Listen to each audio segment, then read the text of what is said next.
Well, hi and welcome everybody. Another Engage and Grow webinar on this time, how sustainability impacts employee engagement. And it's quite a stunning revelation just how much the research is showing us what level of the planet and our sustainability of the planet is impacting our business and our team, I guess, in particular, and especially at the engagement level. So let's take a look at it today as to how a green or a sustainable future doesn't just impact the planet, it impacts the business, the productivity, the engagement, and therefore the bottom line of the business.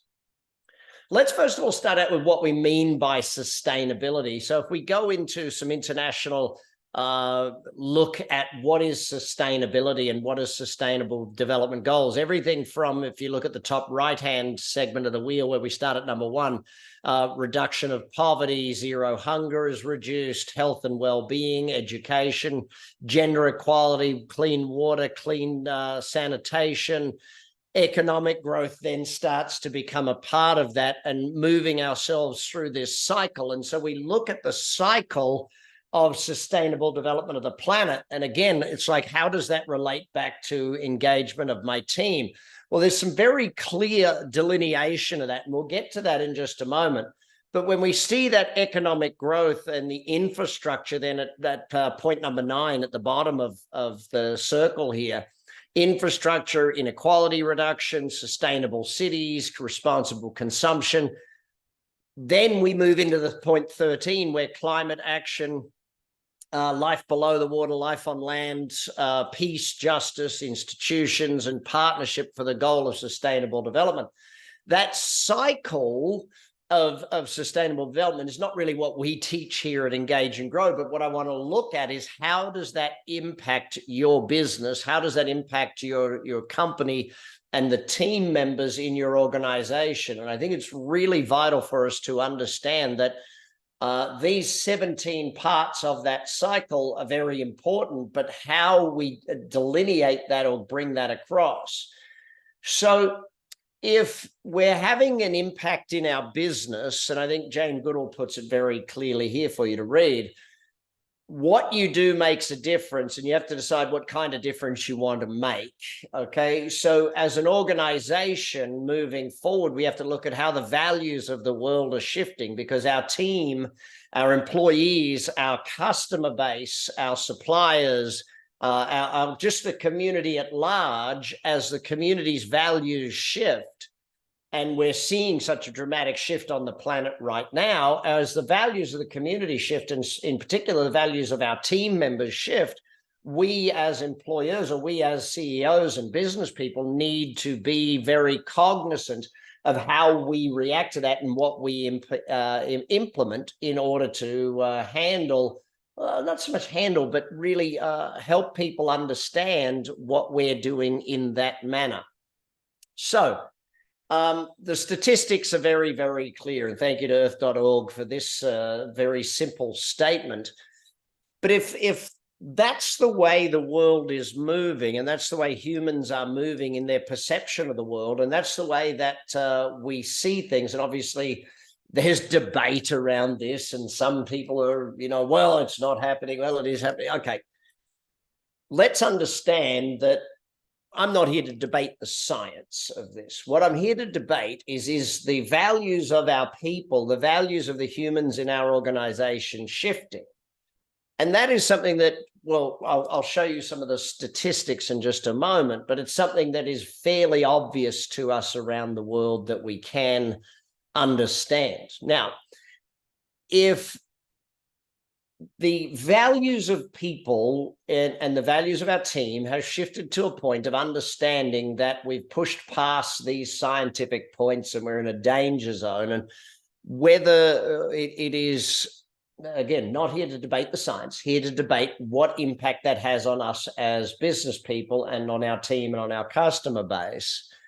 If we're in any way, shape, or form saying, yeah, I do believe that people are moving in that direction, I do believe that that's what's happened, and again, I'll show you the statistics in just a moment, we have to ask ourselves some serious questions. And one of those is, what can we do as an organization? What can we do as leaders of an organization and decision makers of an organization? Because an organization, a company, is a group of humans. And so when the humans shift, the organization shifts. And an organization that doesn't shift with the humans is going to struggle with where they're going. And obviously, that struggle doesn't show up in a day, it doesn't show up in a week, but it definitely starts to show up that we're not moving with the values of the society and moving with the values of our team. So let's start to understand what it is that the surveys and what it is starting to show us now out there in the marketplace, okay? By the way, if you have any questions, feel free to type them into the chat window at any point in time. I can either address them as we go or I'll address them at the end of the presentation. So if 56% of employees say they're more inclined to stay with a company that has a strong sustainability record. Now, let's not think of customers yet. Let's just think of our team, our people in our organization.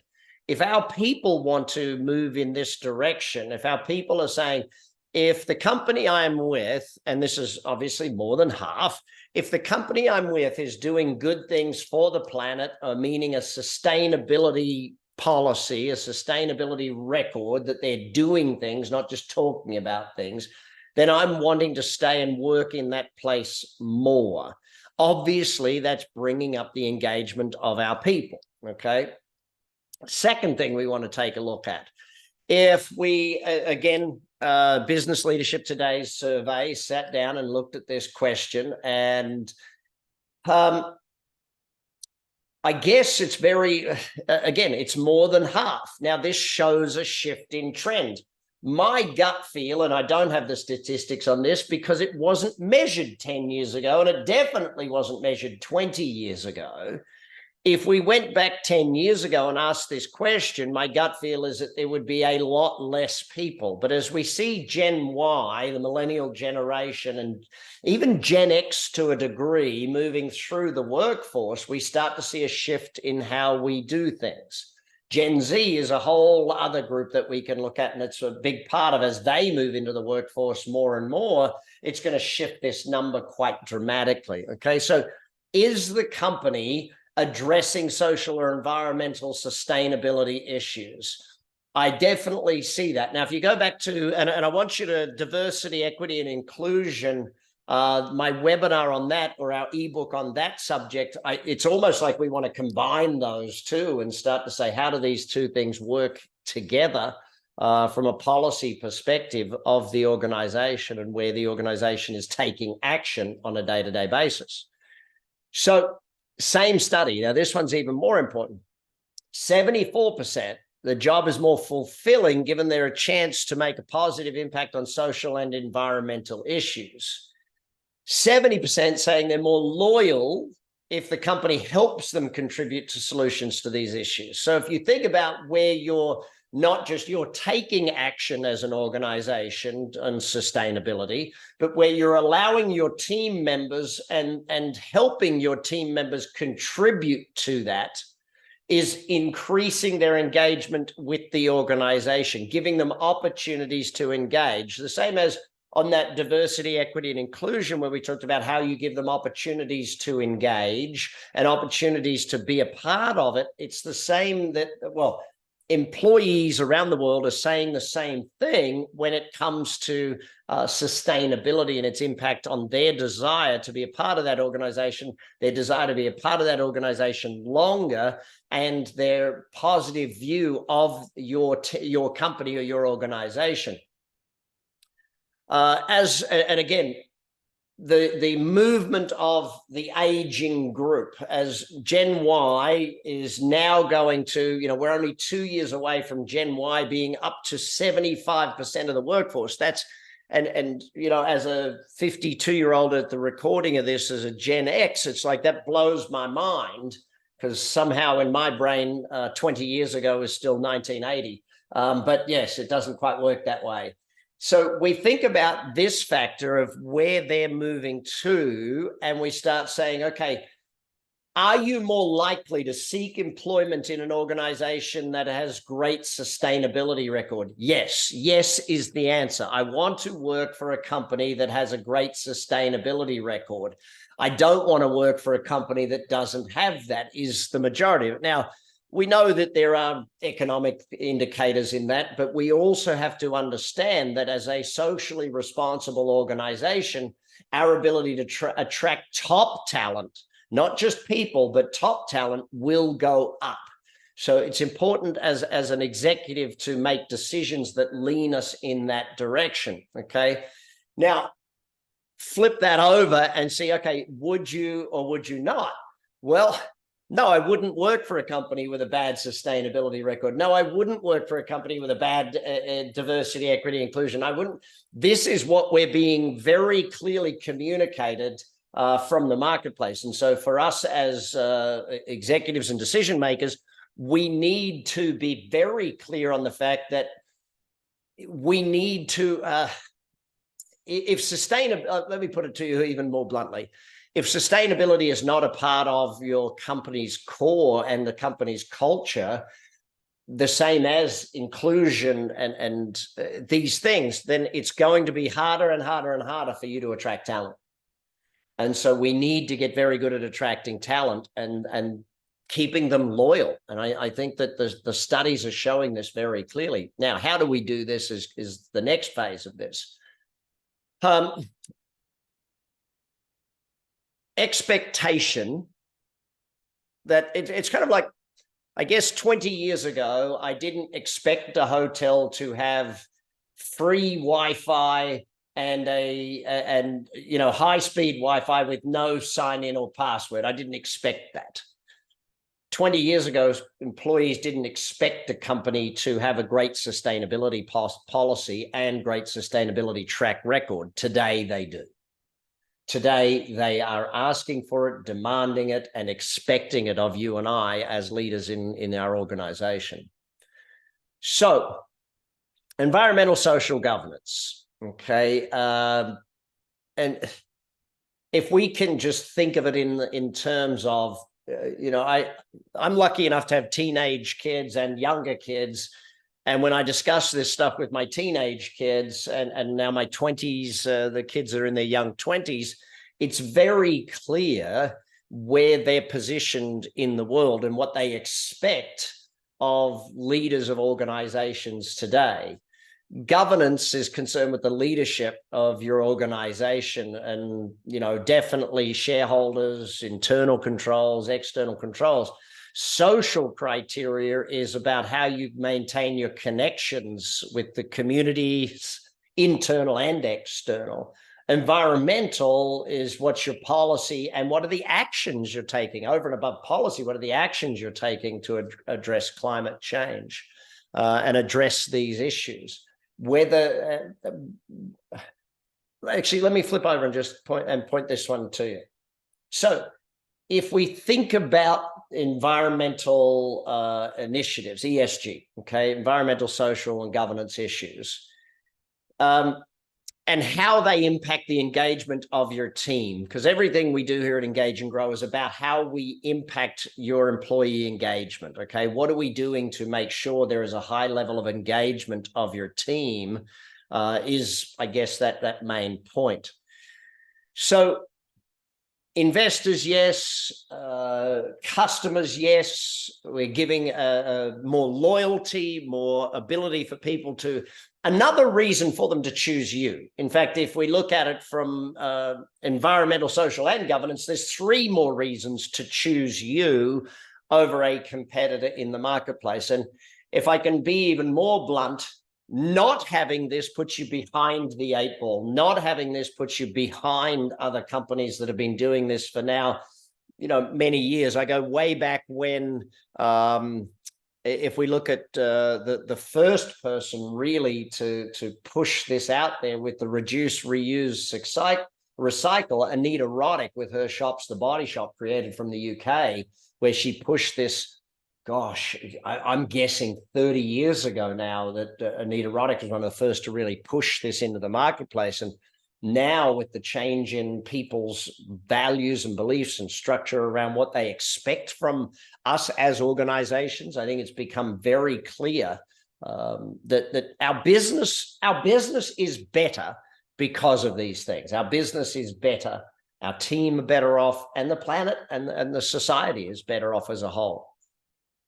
So it does take, Howard Zinn said it does take courage to do this. We can transform the world, but it takes courage. And you and I, as part of the leadership of our organization, have to be the leaders of this, I guess. You know, harnessing employee passion helps by giving them an ESG and environmental, social, and governance policies and actions that allow them to lead that way, especially if you're recruiting in that younger bracket, and especially if you want to recruit high performers. The A players are definitely people that demand the best of themselves and demand the best of those around them.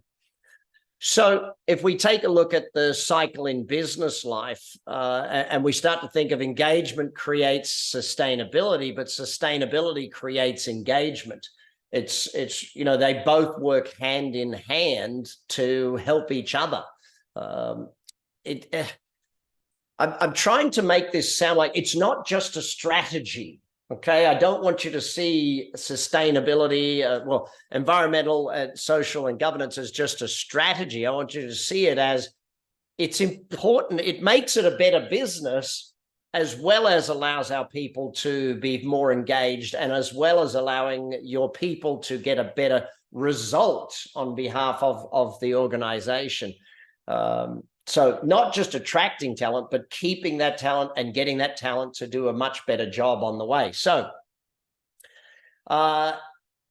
if we go and take a look at it, paying lip service to any of this just doesn't work. And there's many examples of that. You know, I can think of the BP example of, you know, where they're trying to say that they were enhancing the planet, meanwhile having a massive oil spill. It's like, no, you can't just pay lip service to these things. This has to become part of what you do, part of how you make decisions, part of everything. The same way diversity, equity, and inclusion are a massive part of the core culture of your organization, so is the environment, social, and governance part of what you're looking to build into your environment or into your organization.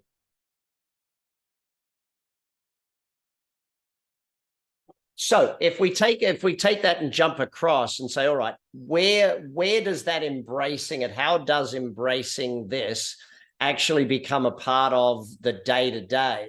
Well, social responsibility and equity go hand in hand. An organization that has that society in mind is not just paying lip service, it believes in the importance of its humans. And what we're saying here with sustainability is that the same, I guess the same thing happens, and your people are part of this, and education, what you do every day, how you communicate this stuff is really important. So when it comes to the inclusion factor and your corporate governance is a big part of this. It's how we ensure that all stakeholders are considered in the decision-making process. And it's almost like in sitting down with my team and looking at this, it's like, does the planet become a stakeholder in the organization? You know, not only are the suppliers a stakeholder, not only is the community a stakeholder, but how far is society moving? When does the planet become a stakeholder in the organization? And I think there's a lot of great companies where that is basically the case, where they're looking at it as the planet is one of the stakeholders in what we do. So it's really watching how the world is shifting and making sure that you're shifting on that. So do we have barriers to implementing diversity, equity, inclusion? Yes. Do we have barriers to implementing environmental, social, and governance? Absolutely, there's barriers. But there's barriers to all sorts of things. There's barriers to changes in your marketing policies and your marketing methodologies. barriers to change in software that you put in to the organization. But we as leaders can obviously shift the importance level of what we see. And if we as the leaders of the organization are continuously communicating around diversity, equity, and inclusion, if we're continuously communicating around the environment and the sustainability level of the planet and ourselves, and therefore our business, then obviously it shifts the importance level and the urgency level of it when people in our team see what we are doing and how we're communicating. Education's got to play a part in it as well. And sometimes that means bringing in outsiders to help educate. Sometimes it means bringing in people to facilitate discussions around this subject and around other subjects. Maybe it's as simple as downloading the Engage and Grow ebook on this subject, or even taking this webinar and playing a replay for your team to get them thinking about and even discussing it. Oftentimes I've found in boardrooms as the coach in some of those organizations that there isn't a discussion around it. Not even having the discussion is the challenge or is the barrier to it. So education often is a very big part of helping people become better at understanding, and from understanding, we develop new policies, new structures, new strategies, and implement new ways of doing things. Remote work, we know that remote work has become a barrier to a lot of things. I still love the late, great Tony Hsieh of Zappos' fame, who talked about in organizations where people were in the same space, where there were simple things he called collisions. And those collisions are just the water cooler conversations type thing, where people would have those little chats about things. But as we look at the way we have become better at virtual teams and better at virtual operations, our communications are getting better. But when it comes to a new subject or implementing a new policy, obviously we need to be even more clear around what it is we're doing and how we're doing it. And I hope that you get to see that as if we can bring them back to that. Yes, absolutely, Sarah. Collisions lead to collaboration. Collaboration is very difficult when there aren't collisions. When we're doing through Zoom or Teams or anything, it's harder to get those things. If all of the people on this webinar today, and including you, if you're watching this later on a recording, if we were all in a room having this discussion, we would be having far more collisions and far more little conversations that would allow us to get much clearer and much simpler delineations. And just by having the conversation, by talking things through and just even asking a question or being asked a question, it challenges your ability to engage in the subject. A couple of other ones that I think, because I won't say the subject is new, but because of a lot of organizations have never had policy or never had actions around this before, it can be new to a lot of team members. So it's something that we need to help educate them on. And some people don't know much about it and therefore won't want to engage in those group activities, and others who are very well versed may dominate some of those groups. So it's just a matter of making sure that we understand, and this is no different to any other change implementation, but change implementation, and this is one of the things that we'd love to help you with from Engage and Grow, is coming in and having these discussions and facilitating these discussions with your team and making sure that we move forward on that note. Finally, there is often a really good groundswell to great ideas in an organization. So rather than people feeling like they're being pushed into something, they bring it forward, and allowing your team to bring forward their ideas and their strategies, and allowing your team to bring out, and I'm sure there'll be champions in any organization, and there always has been, whether it's, as we discussed, diversity, equity, and inclusion, or whether it is your environmental, social, and governance, there will always be champions in an organization for these subjects. So let's make sure we bring those champions to the fore and allow them to lead in the areas of what they're doing. So when it comes to sustainable engagement, okay, and I think it's really important for us to understand that we can't just, engagement is a three-way street. Let me put it that way. First of all, we as an organization have to believe in engaging our team, okay? We have to believe in employee engagement and understand that that is an important thing. If we want to grow the business, we have to grow the people, and to engage the people, we have to do that. The second is that it needs to come from every leader in the organization. So the leaders in the organization, and not from a top-down approach, but from a bringing people with you approach. And finally, we need to demand of our employees that they choose to be engaged. I too often see passive employee engagement strategies, which, where the questions of the employees are things like, how engaged did you feel today? What did the company do to engage you in your future? I don't like those questions. I don't think they're as valuable as questions of, what did you do to engage with your fellow team members today? How did you step into a leadership role and engage other team members or other people in the organization today? That autonomy and that just the way you ask the questions allows them to see that it is up to them to be engaged. It's not up to the company to make them engage, type thing. So it needs to come from both directions, but it starts with that belief.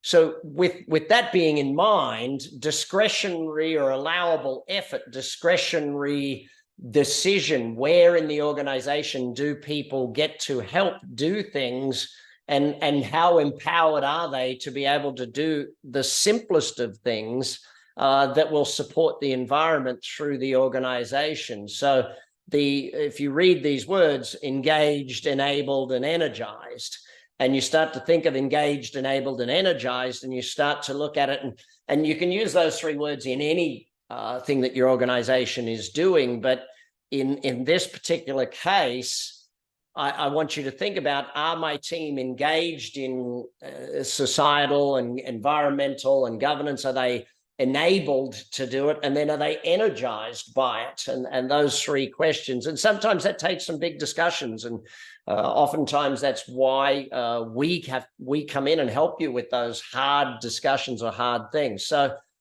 if you see some of the simple things that companies do to move in this direction, it's not the be all and end all, but it's a move in the right direction type thing.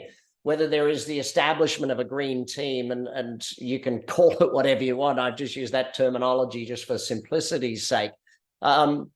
Addressing or looking at environmental challenges that meet your organization and doing that. And just even simple daily operations, green policies in daily operations and how that works within the organization. But just starting moving in that direction will definitely help the organization feel like that there is action being taken, not just, talking about it type thing. Based on the work of the world, whether people have moved aside, we can debate that, but the values of humans have moved to a point where, on average, people see the crisis of the climate being a reality, on average, okay? Sustainability is a competitive advantage to the customer base, but most importantly to the team members in your organization and recruiting the people in your organization. And I say that meaning that right now it can be a competitive advantage. 5-10 years from now, it will just be what there is. There won't be the debate around, do we need a green sustainable policy? It just will be, and whether I'm right in 5 or 10 years, or whether I'm right in 12 or 15 years, the trend shows us exactly where we're going as a planet. So we need to be on trend or ahead of trend at the very least in our organization. So ultimately, if we at Engage and Grow are very clear on the fact that if we improve engagement, we improve productivity and growth, and therefore growth of the organizations. If people feel like they are making a difference, they are more engaged. If people feel like the company is making a difference, they're not only more engaged, they're more loyal and more willing to speak well and feel good about where they go to work. So, and all of that ultimately does impact the bottom line. You don't do it just because it impacts the bottom line, but you know ultimately it does impact the bottom line in a positive fashion. This one was a really interesting one for me in that, a lot of people come to us and say, well, where's the actual facts on this? Employers with the highest ESG scores also perform 14% better in employee satisfaction and 25% more attractive to prospective talent than average. So it's hard to, one of the great things about this is there's enough surveys and enough data being collected today to show us when we're doing the right thing, to put us in the right direction. By the way, I will be leaving a bit of time for questions. So if there are any questions, please type them in now and I'll dive on those as soon as I can. As more and more organizations around the world embrace this way of doing business, embrace this way of leading their community and leading their team, I think that what we will see being achieved together will be quite dramatic.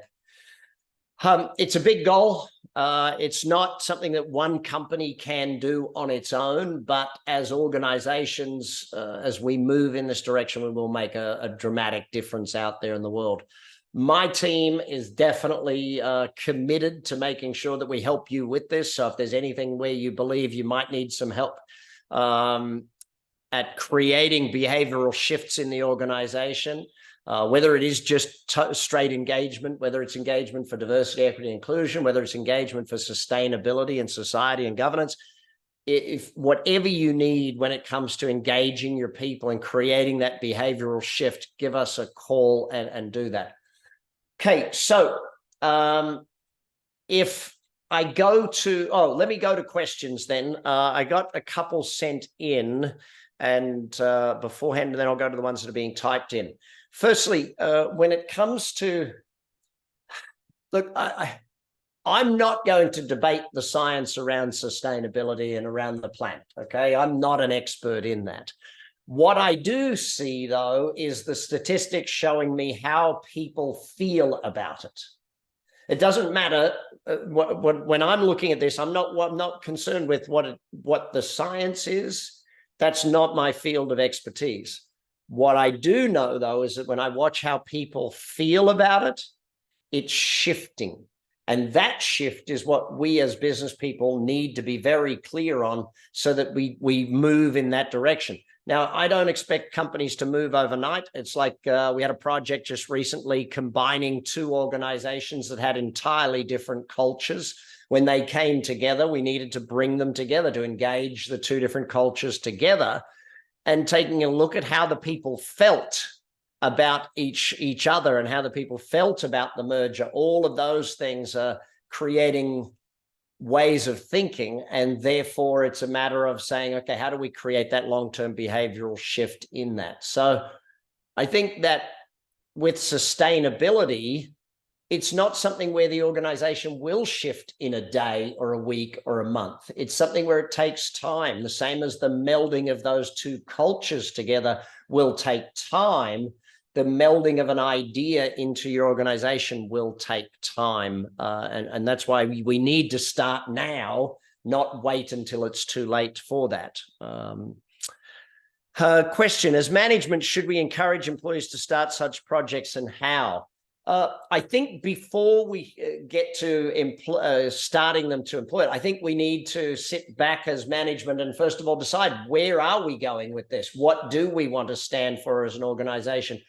And in many cases, some of the companies that we've been into, it's looking at, okay, do our core values need to add or shift in order to take this? You know, what do we need to do at that level? And then from there, absolutely, we need to start with giving people the ability to start small projects, do little things and move us in that direction.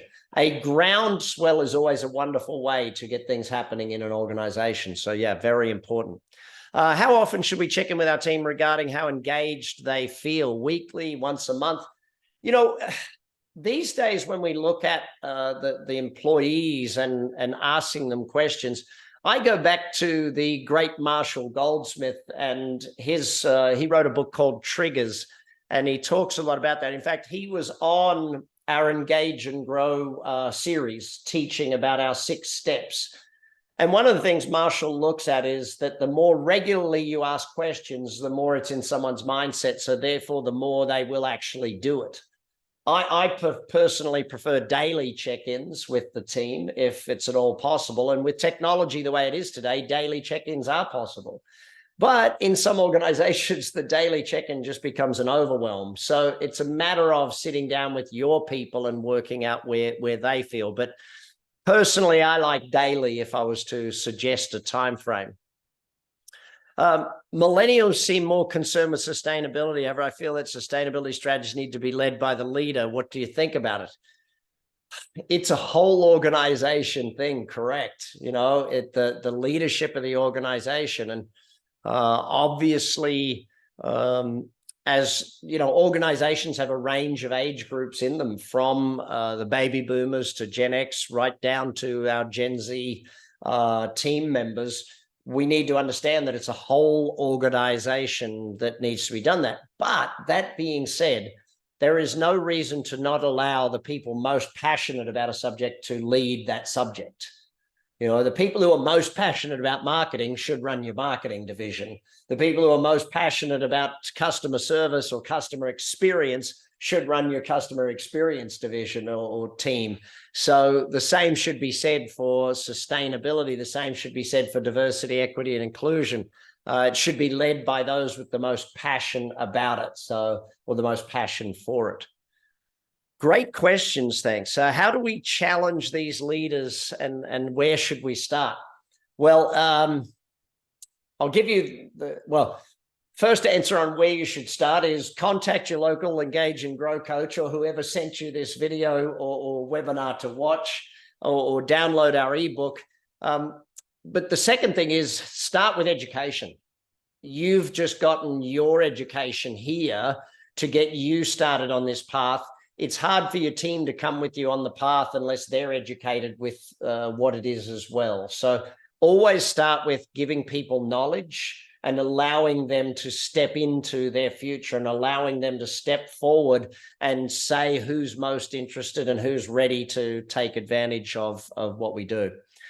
Great questions. Thank you all for your time today. I look forward to it. If you've got any further questions, jump on the website, engageandgrow.com, download any of our ebooks, watch any more of the webinar videos that are on the site.